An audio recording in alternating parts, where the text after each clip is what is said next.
اور کسی کی مال اور جان کو نقصان پہنچانا جو ہے، یہ تو شریعت اسلامی میں انفرادی طور پہ کسی بندے کے لیے یا کسی گروپ کے لیے اس کا کوئی جواز نہیں۔ جو پیغام پاکستان ہمارا اعلامیہ ہے، اور اس پیغام پاکستان پہ ہماری جو ریاست ہے، حکومت جو ہے، تمام حکومتیں اس سے پہلے اور اس وقت کی حکومت، ان کا اتفاق ہے۔ اس کو اسلامی نظریاتی کونسل نے پیغام پاکستان کی تائید اور تحسین کی ہے۔ اس میں اسی بات کی طرف اشارہ ہے کہ مثلا نفرت انگیز تقریریں، نفرت انگیز مواد، تشدد کی طرف جانا، کسی کو کافر قرار دینا، اس قسم کے جو الزامات ہیں، پیغام پاکستان کے تحت ان کا جواز نہیں ہے۔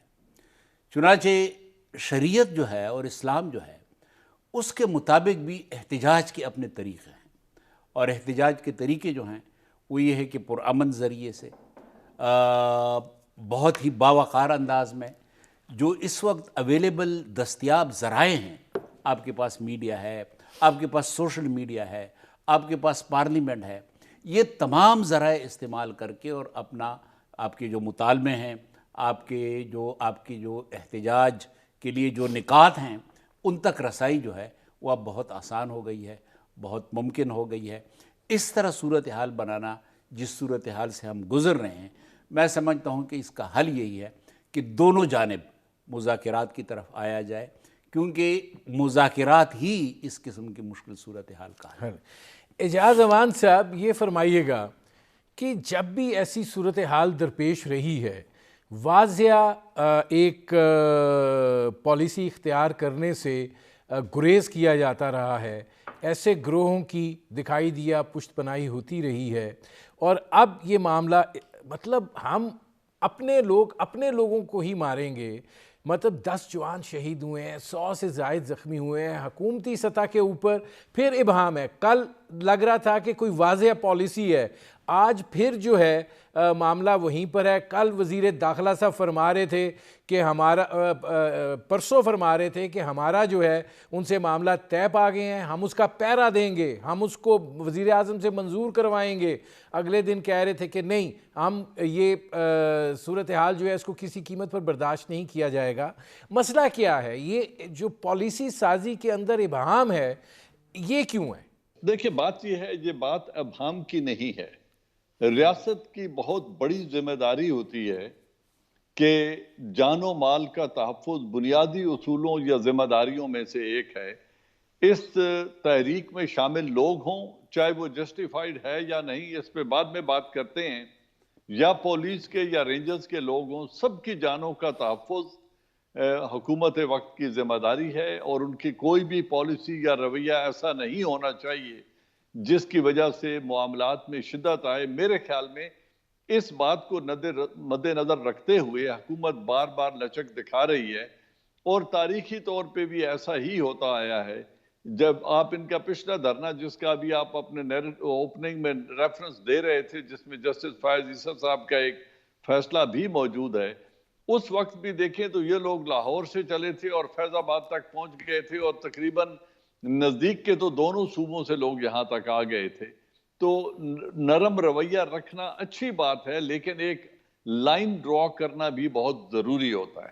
اب ہوتا کیا ہے کہ آپ نے بالکل اپنے انٹرو میں ایک بات بہت درست کہی، اور ایک پہ مجھے اعتراض ہے۔ پہلی بات جو آپ نے درست کہی وہ یہ ہے کہ اگر شیڈیول 4 سے نام نکلوانے مقصود ہیں، اگر سعد رضوی کی رہائی مقصود ہے، اگر جماعت کے اوپر سے پابندیاں ہٹانا مقصود ہے، تو پھر حضور اکرم صلی اللہ علیہ وسلم کا ایک نعرہ بلند کر کے، ایک ایشو کو سامنے رکھ کے پھر یہ بات ایسے نہیں بن سکتی، پھر یہ رویہ ٹھیک نہیں ہے۔ اور ویسے بھی ہمارا دین تو کہتا ہے وَالَّذِينَ مَعَهُ أَشِدَّاءُ عَلَى الْكُفَّارِ رُحَمَاءُ بَيْنَهُمْ۔ بھائی ہم تو ایک دوسرے کے لیے تو ریشم کی طرح نرم ہوتے ہیں، کفار کے لیے سختی ہوتی ہے۔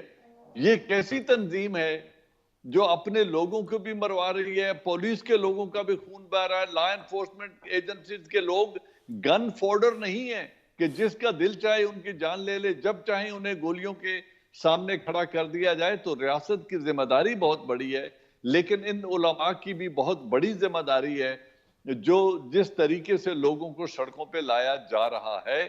ابھی طریقہ یہ ہے جو ابھی بھی ہمارے دوسرے پارٹیسپینٹ، آئی ایم سوری مجھے ان کا نام یاد نہیں رہا، بات یہ ہے کہ ڈائیلاگ کے ذریعے، حتمی اور مدلل ڈائیلاگ کے ذریعے اس ایشو کو ہینڈل کیا جائے، کوشش کرے کہ حکومت بھی طاقت کا استعمال نہ کریں اور دوسرے لوگ بھی وائلنس پر لوگوں کو نہ اکسائیں۔ لیکن جو جن صاحب مجھے ایک بریک لینا پڑ رہا ہے، ایک منٹ جی، جو 10 جانیں ضائع ہو چکی ہیں یہ خون ناحق نہیں ہے، اس کا بھی حساب ہونا چاہیے، اور جن لوگوں نے یہ کیا ہے ان کے اوپر مقدمات بننے چاہیے اور ان کو قرار واقعی سزا ملنی چاہیے۔ میں جن صاحب آتا ہوں کیونکہ اب اسی سے جڑا ہوا سوال ہے۔ ناظرین ہماری گفتگو جاری ہے، ایک مختصر سے کمرشل بریک کا وقت ہوا ہے، ملتے ہیں اس وقفے کے بعد۔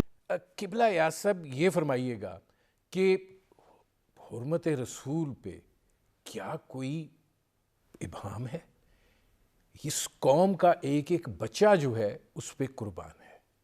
اب آپ نے رحمت العالمین اتھارٹی بھی بنا دی ہے، اس کی ٹیئرز بنا دی ہیں، ایک مؤثر امبریلا آپ نے دے دیا ہے جہاں پہ آپ بین الاقوامی سطح سے لے کے اندرونی سطح کے اوپر اس معاملے کو جو ہے وہ دیکھیں گے۔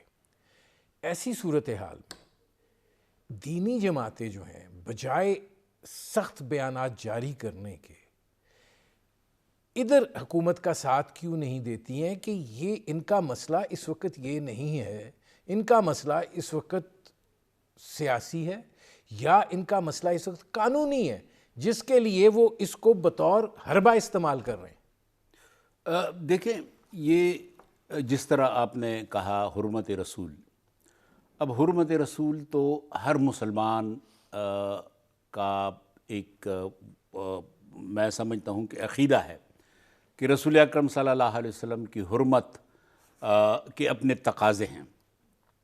سب سے بڑا تقاضا حرمت رسول کا یہ ہے کہ رسول اکرم صلی اللہ علیہ وسلم نے ہمیں جو طریقے بنائے ہیں، رسول اکرم صلی اللہ علیہ وسلم کی جو سنت ہے، رسول اکرم صلی اللہ علیہ وسلم کی جو تعلیمات ہیں، ان پر عمل کیا جائے۔ اب اس میں یہ بات ہے کہ تمام لوگوں کو اور بالخصوص دینی جماعتوں کو یہ چاہیے کہ اگر رسول اکرم صلی اللہ علیہ وسلم کا انداز گفتگو آپ دیکھیں، انداز تقریر دیکھیں، تو وہاں آپ کو ایک لفظ بھی ایسا نہیں ملے گا کہ جس میں کوئی پہلو ایسا ہو کہ جو ناخوشگوار ہو۔ یعنی رسول اکرم صلی اللہ علیہ وسلم کا انداز گفتگو وہ بے انتہا میں سمجھتا ہوں کہ اس میں لوگوں کے لیے ایک مثال ہے، وہ اسوہ حسنہ ہے رسول اکرم صلی اللہ علیہ وسلم کا ہر عمل۔ اب اگر دینی جماعتوں کے لوگ جو ہیں ان کی تقریریں ایسی ہوں یا ان کا عمل ایسا ہو کہ جس میں لوگوں کے لیے تکلیف ہو، رسول اکرم صلی اللہ علیہ وسلم نے تو ہمیں یہ بھی فرمایا ہے کہ راستے میں اگر کوئی کانٹا ہے اس کانٹے کو یہ راستے سے ہٹا دیں تو یہ صدقہ ہے۔ اب اگر آپ راستے بند کریں، آپ ہمارے اپنی اولاد جو کرونا کی وجہ سے ویسے بھی تعلیم سے محروم ہے کافی عرصے تک، آپ ان کے لیے راستے بند ہوں اور وہ اسکولوں میں نہ جائیں، تو میں سمجھتا ہوں کہ رسول اکرم صلی اللہ علیہ وسلم کا یہ جو حرمت رسول ہے یہ میرے خیال میں ان کے تقاضوں کے ساتھ ہم آہنگ نہیں ہے۔ ہمیں اس سلسلے میں بے انتہا محتاط ہونا چاہیے کہ ہم کوئی ایسا عمل نہ کریں کہ جس سے حرمت رسول صلی اللہ علیہ وسلم پہ حرمت۔ نہیں، آپ یہ سمجھتے ہیں یہ جو کچھ کر رہے ہیں یہ اس سے حرمت رسول کے تقاضے پورے ہو رہے ہیں؟ یہی تو میں گزارش کر رہا ہوں کہ احتجاج کے جو طریقے ہیں یہ شریعت اسلامیہ میں ہمیں بتائے گئے ہیں، وہ اگر احتجاج ہو بھی تو اسی کے مطابق آپ احتجاج کریں۔ رسول اکرم صلی اللہ علیہ وسلم نے، اس کے بعد فقہاء نے ہمیں یہ بتایا ہے کہ کس طریقے سے آپ کلمہ حق کہیں، کس طریقے سے اگر آپ کا کوئی حق ہے، آپ محسوس کرتے ہیں کہ آپ کا کوئی حق ہے، تو بے شک وہ آپ کو چاہیے کہ آپ اپنے حق کے لیے مطالبہ کریں، لیکن ان کے اپنے طریقے ہیں، مہذب طریقے ہیں، اسلامی تاریخ میں بڑے مہذب طریقے ہیں۔ اس قسم کے طریقے کہ جس میں لوگوں کے راستے بند ہوں، جس میں ریاست کا مظہر، میں آپ کو بتاؤں کہ ریاست کا مظہر کیا ہے۔ ریاست کا مظہر جو ہے یہ پولیس ہے۔ جب کسی چوراہے پہ پولیس والا کھڑا ہو تو اس کا مطلب یہ ہے کہ ریاست وہاں کھڑی ہے، آپ نے قانون کی پاسداری کرنی ہے، کیونکہ وہ 8 گریڈ یا 10 گریڈ کا پولیس افسر جو ہے یا پولیس بندہ جو ہے وہ ریاست کا مظہر ہے۔ اب جن صاحب یہ فرمائیے گا کہ بڑی میں اس میں نہیں جانا چاہتا، بڑی باتیں کی جاتی ہیں کہ جی کوئی مائی کا لال جو ہے وہ ریاست فواد چودھری صاحب کہہ رہے تھے. اب یہ جو کوئی سڑکوں پہ ہے صورتحال، یہ ریاست کا مذاق نہیں ہے تو اور کیا ہے کہ آپ کی گورننس کا پہلو اتنا کمزور ہے کہ آپ کو پتہ تھا یہ صورتحال ہونے والی ہے، آپ نے ایک صوبے کی مین آرٹری بند کر دی ہے، آپ نے دارالخلافہ سیل کر دیا ہے، اور آپ کہہ رہے ہیں کہ جی کوئی مائی کا لال ریاست کو چیلنج نہیں کر سکتا، تو یہ اور کیا ہے؟ دیکھیں چیلنج تو ندیم ہو رہا ہے، چیلنج تو وہ کر رہے ہیں، لیکن جو پہلے میں نے بتایا کہ ریاست کی ایک کمزوری ہوتی ہے، ریاست ماں کے جیسی ہوتی ہے، وہ پہلے دن بندوقیں نہیں اٹھا لیتی، ایک بات کرنی پڑتی ہے، بات چیت کے ذریعے ہی معاملات کا حل تلاش کرنا پڑتا ہے، لیکن جب پانی سر سے گزر جائے تو پھر طاقت کا استعمال بھی کرنا پڑتا ہے. آپ سوات کے حالات کو ہی لے لیں کہ مشکل ترین حالات میں جہاں لوگوں کی زندگی اجیرن بنا دی گئی تھی، جہاں سولجرز کی شہادتیں ہو رہی تھیں، لا انفورسمنٹ ایجنسیز کی، پولیس کی اور فرنٹیئر کانسٹیبلری کی شہادتیں ہو رہی تھی، وہاں بھی ڈائیلاگ کا راستہ منقطع نہیں کیا گیا تھا اور اس کو بھی as a last option try ضرور کیا گیا تھا.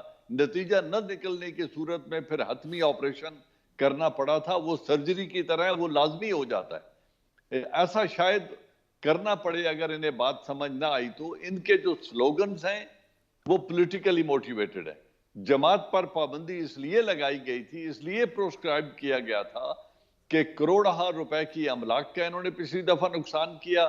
21 روز تک اسلام آباد کے شہریوں کی اور راستوں پہ فیض آباد میں بیٹھ کر زندگی اجیرن کر دی گئی تھی، لاشیں گرائی گئی تھی. لا اب انفورسمنٹ نہیں جنرل صاحب، میرا اب آپ سے ایک سوال ہے یہاں پہ کہ ٹھیک ہے قاضی جی. فائز عیسیٰ کی جو انہوں نے ججمنٹ لکھی اس میں ایک دو جگہ ایسی ہیں جو اعتراض کا سبب بھی بنی، لیکن کچھ چیز جو میں وہ کنٹروورشل چیز سے ہٹ کے جو ایک ادارہ جاتی ہم آہنگی ہے، مثلا انہوں نے اپنا چوتھا نقطہ جو لکھا تھا وہ یہ تھا کہ constitution earmarks the responsibilities of the election commission which it must fulfill. If a political party does not comply with the law governing political parties, then the election commission must proceed against it in accordance with the law. The law is most certainly not cosmetic as contended on behalf of the election commission. Election commission کے اندر یہ registered ہے، آج تک registered ہیں، فیصلے کو آئے ہوئے 4 سال ہو گئے ہیں. مطلب ہم اتنے اگنورینٹ ہیں. دیکھیں ندیم صاحب، انسٹیٹیوشنل ہارمنی ہی ہمارے ایشو رہا ہے. جب یہ تو سو موٹو نوٹس تھا نا، لیکن جب یہ دہشت گردی 10 سال ملک میں ہوتی رہی، کسی ایک دہشت گرد کو انہی عدالتوں نے سزا نہیں دی. آج جب یہ سب کچھ یہ جتھا بندی کر رہے ہیں اور ریاست کے لوگوں کا خون بہا رہے ہیں، اسٹیٹ آپریٹیوز کا خون بہا رہے ہیں جو یقیناً گن فوڈر نہیں ہیں، تو اس وقت الیکشن کمیشن تو خواب خرگوش میں محو ہے. وہ تو سمجھتے ہیں لا انفورسمنٹ ہمارا کام ہی نہیں ہے. لیکن جہاں ان کا کام ہے، اگر تمام ادارے، اور یہ جسٹس فائز عیسیٰ نے جو لکھا تھا کہ اگر تمام ادارے اپنا اپنا بوجھ خود اٹھائیں اور بروقت کارروائی کریں تو شاید اس نہج تک چیزیں جائیں ہی نہ. لیکن ابھی جو کچھ ہو چکا ہے یہ یقیناً وائلیشن ہے. لوگوں کی زندگی عذاب بنا دی گئی ہے، ناحق لوگوں کا خون بہا ہے. اس کے ذمہ دار لوگوں کے خلاف کارروائی ہونی چاہیے، مزید خون خرابہ نہیں ہونا چاہیے، اس میں تو کوئی دو رائے نہیں ہے. اس لیے میں نے پہلے سیگمنٹ میں یہ کہا تھا کہ ڈائیلاگ میں کوئی حرج نہیں ہے، حتمی اور بالکل بامقصد ڈائیلاگ ایک سٹنگ میں اور ٹرائی کر لیں اور ان سے بات کر لیں. لیکن اگر یہ تشدد کے ذریعے جماعت کے اوپر سے پابندی اٹھانا چاہتے ہیں، شیڈیول 4 سے لوگوں کو نکلوانا چاہتے ہیں، سعد رضوی کی رہائی ہے، تو پھر یہ سیاسی سلوگن ہے، پھر اس کو مذہب کا رنگ مت دیں اور پھر ان کے ساتھ ایسے ہی ڈیل کریں جس طرح ایک وائلنٹ سیاسی جماعت کے ساتھ ڈیل کرنا چاہیے. ناظرین، ہماری گفتگو جاری ہے، ایک مختصر سے کمرشل بریک کا وقت ہوا ہے، ملتے ہیں اس وقفے کے بعد. Welcome back. قبلہ ایاز صاحب یہ فرمائیے گا کہ جو یہ